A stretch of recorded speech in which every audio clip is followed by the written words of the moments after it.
meu nome é Dr. André Marini, sou ortopedista aqui da cidade de Limeira e estou continuando um conjunto de vídeos falando sobre corrida, sobre pisada, sobre corrida. Então agora eu vou falar sobre os elementos básicos da corrida. E como sempre, eu tento botar alguma imagem de fundo nos meus slides, pensando em alguma coisa que tenha a ver com essa sessão. Então, por que botei alguém pintando um quadro, alguma coisa assim? É porque a gente tem que fazer a nossa pintura. A gente tem que ver, tem que aprender e a gente aprender a correr. Então, a gente vai ter que se transformar e vai ter que criar. Isso vai depender de cada um assistir, absorver a ideia e fazer a sua pintura conforme o corpo que tem. Então, quais são os 4 elementos da corrida? A aterrissagem, que nós já falamos, não vou falar tanto que não já foi falado, que é o jeito que o pé chega no chão, que a aterrissagem tem 3 jeitos, mas o jeito certo é quando você chega com o antepé. Tem o overstride, que é quando você dá uma passada um pouco mais longa, nós vamos falar sobre isso daí. Tem a postura, que no resumo a postura é a inclinação do corpo, e a cadência, que é uma coisa muito interessante. Então, falando da aterrissagem, tudo que eu estou falando, que eu resolvi gravar no YouTube, começou com o jeito que eu piso, com a pisada, se é supinada, se é pronada, se é isso. Não interessa nada disso. Tudo você escutar isso na loja, vão pôr, não, você tem pisada supinada, você tem pronada prosada, esquece. Você tem que chegar com o antepé, mais nada. Essa que é a ideia. Então, e além de que, vou falar uma coisa para vocês, a maioria das lojas que eu fui, os vendedores, a maioria falava até coisas ao contrário do que estava acontecendo. Mas ele fala assim, não, você tem uma pisada assim, puta, mas não é pisada ao contrário, né? Também não interessa para a corrida.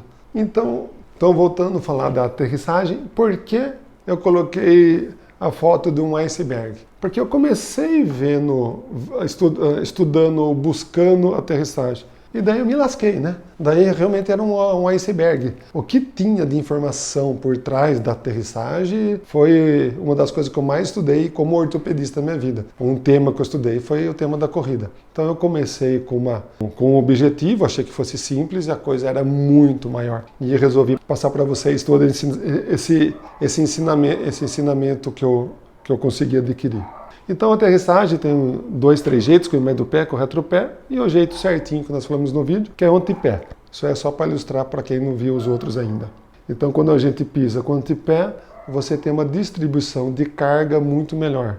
Então, da aterrissagem tá bom, quem tiver dúvida, volta no vídeo passado que está falando sobre isso. Daí o que é o overstride? Fala direto de overstride. Mas o resumo do overstride é assim, não tem um conceito assim que você pega e lê overstride, é isso. Na verdade, overstride é um erro. Então, o corredor do lado esquerdo, ele está praticando overstride. Quer dizer assim, ele está errando na passada. Não é assim que você dá. Mas não é passado com o calcanhar, com o antepé. Não é disso que nós estamos falando. É do momento que qualquer parte do pé dele toca o chão em relação à inclinação da perna. Então, vamos falar de um atleta que não está incorrendo no overstride, que é o da direita. Quando ele toca no chão, a perna dele, a tíbia dele está retinha. Isso é importante? É importante porque tem aquela elasticidade do pé, tem um monte de estudo mostrando que se você, quanto mais próximo do eixo, do centro de massa, e quanto mais reto a tíbia for, melhor vai ser a sua resposta, mais econômico vai ser, menos impacto e menos lesão. Então, quando você correr, você busca não cometer o overstriding. Isso aqui é mais um vídeo que está naquela playlist do YouTube de Persistent Running. Ele chamou 2 atletas e comparou o jeito, analisou o jeito delas correrem. E nesse ele vai analisando até pegar o momento certinho que o pé toca no chão e a inclinação com a tíbia. Então isso não é muito fácil de conseguir. Então quando estiver correndo é difícil da gente ver, porque é muito rápido, é difícil de você perceber. Mas é uma coisa importante para a corrida.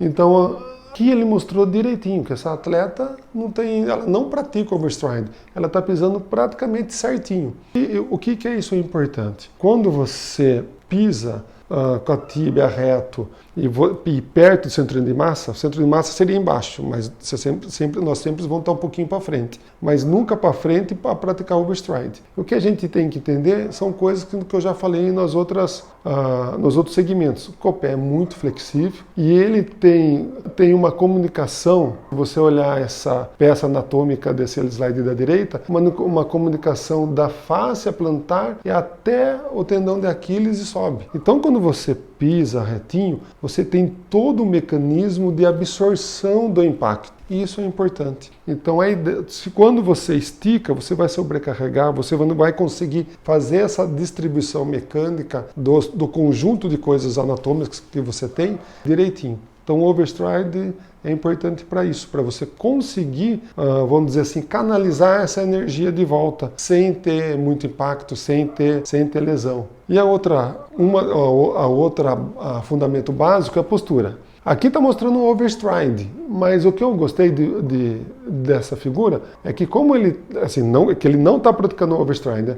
Mas quando ele pisa no chão, a gente vê certinho a inclinação da postura dele, que é de 5 até 10 graus, a média no corredor certinho. Então a postura é muito importante. Se você correr muito inclinado, e também nesse vídeo o Dr. Daniel fala muito bem, se você abaixar muito o tronco, você vai sobrecarregar o pé da bunda, vamos dizer assim. Você tem muito músculo isquiotibial que sai da parte inferior da poupança e vai estar lá na perna. E daí se você inclina, você vai ter muita pressão, você vai ter que usar muita força. Então a postura é muito importante. Então, por que eu estou falando isso daí? Porque vai muita gente no consultório com dor na inserção do isquiotibial, que é o pé da bunda, que senta aqui. Provavelmente essas pessoas, elas devem estar correndo muito inclinada de alguma forma, ou cometendo alguns outros erros. Então ele explica direitinho essa parte. Agora eu vou falar do quarto elemento, que é a cadência. O que é a cadência? A cadência não tem nada a ver com pace, nada a ver com velocidade. A cadência é quantas vezes seu pé toca no chão por minuto. Você pode fazer isso correndo mais rápido ou menos rápido. Então é a frequência que o pé atinge o chão. Eu vou mostrar 3 vídeos aqui que explicam muito bem isso daí. Corredores experientes buscam uma cadência de próximo de 180, a média é 172. É legal que eu tenho esse relógio, ó, e ele, quando é um Garmin, mas de qualquer forma, o que é legal? As pessoas têm esse relógio e nem sabem que ele tem essa capacidade de mostrar a cadência. Você corre, não sei se vocês repararam já, depois você põe lá, vem pace, vem distância, vem ritmo cardíaco e vem cadência. Eu fico impressionado porque eu sou ortopedista e eu vi aquilo lá, não sabia que era cadência, para que servia. Até um ano e meio atrás, vamos dizer assim. Então, é fantástico, as pessoas já têm esses ensinamentos e muitas vezes isso não é passado para os atletas. Então, vamos ver assim, ó. O Dr. Daniel fala disso também, aprendi muito nessa aula, assisti várias vezes para gravar, mas esse desenho esquemático é legal. Mais steps para ir na mesma distância. Isso é cadência, você vai dar mais passos para a mesma distância. Então, vamos lá. Eles fizeram um modelo octogonal e um quadrado. E eles vão chegar no mesmo lugar, na mesma velocidade.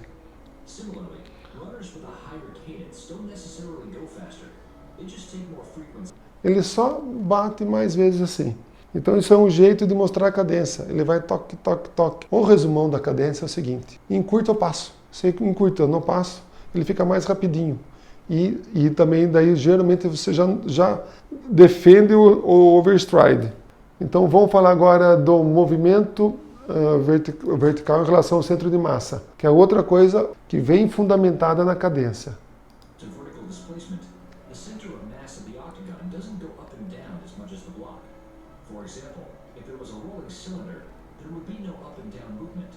Então, se você olhar o quadradinho, ele tem o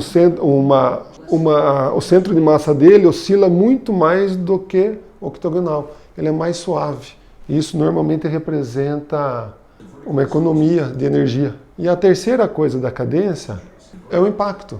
Quando você tem uma cadência menor, que seria o bloco, a pancada no chão é muito maior do que o octogonal, que é toque, toque, toque, toque, toque. Então, quando você tem uma cadência maior, você vai ter menos impacto, vai oscilar menos, gastar menos energia. A outra coisa importante é assim, quando você tem uma cadência maior, quando você corre, quando você tem uma frequência de passo maior, você não vai dar um passo grande. Isso praticamente elimina o overstride. E quando você tem uma cadência boa, praticamente você já corre mais com uma postura melhor. Isso daqui que eu tirei do meu relógio, eu corria com uma cadência 153, que eu não sabia que cadência eu corria. Foi quando eu descobri que o meu relógio tinha cadência. Daí eu procurei correr mais rápido. Daí eu já fui para 171 e depois, na terceira vez, eu já consegui ir para 179. Hoje de manhã eu corri e fiquei entre 72, 73, 78. O que é fantástico? O dia que você correr, pegar uma cadência, você perceber, você fala assim, nossa, eu tô leve, tô correndo gostoso, você vai olhar que você dá uma cadência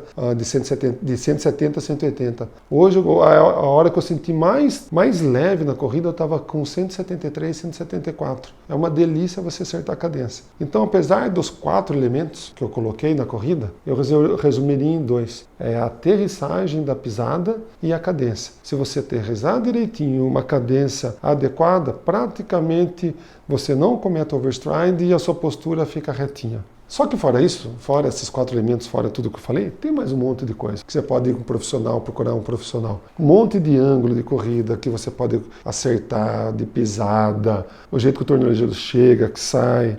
Então esse daqui é um teste que a minha namorada fez com o fisioterapeuta aqui de Limeira, com o Bruno. Então ele coloca esses marcadores de frente, de lado e de costa, e conforme ela vai correndo, vai parando e vai fazendo as medidas. Para que serve isso daí? Aí lá tem algumas coisas que podem melhorar, que a ideia é essa, é fazer e poder melhorar a pisada, melhorar a cadência, que estava 160, tem várias coisas que você pode melhorar. Você pode tentar melhorar sozinho, por isso que aquela outra era uma pintura, e você pode melhorar com a ajuda de um profissional. Então tem todo esse lado da corrida que você pode correr melhor. Tudo isso é porque no consultório vai muita gente lesionada e é difícil de tratar corredor.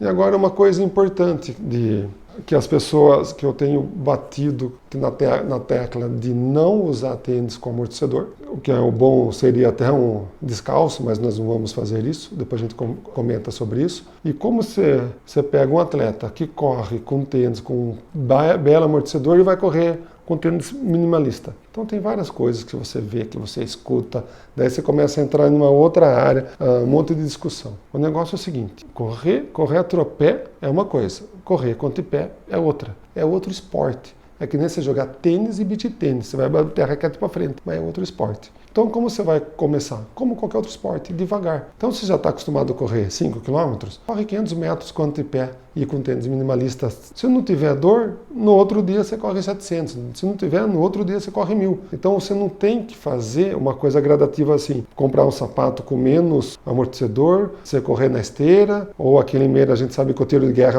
é uma de pedrinha, plano e mais com solo mais flexível, mais mole, vamos dizer, você não tem que fazer nada disso. Você tem que ir direto para o minimalista. Só que se você não estiver acostumado, que você vai exigir, você tem que lembrar que o seu pé está que nem um garoto engessado. O seu pé está atrofiado, com a musculatura atrofiado, com a face rígida, com o tendão de Aquiles mais fino, com os ligamentos mais endurecidos. Então você tem que trabalhar tudo isso no pé de novo. Então você tem que começar a correr como se você estivesse entrando numa academia. Tem que ser devagarzinho e progressivo e sem se machucar. Então vai devagar. Corre um pouquinho um dia, um pouquinho outro dia. E faça você a pintura do seu quadro. Com esses conceitos dá para correr. Eu pelo menos consegui melhorar sozinho muita coisa do que eu corria. Pretendo daqui uns 6 meses depois fazer aquela análise que a minha namorada fez para saber se eu corro bem ou não.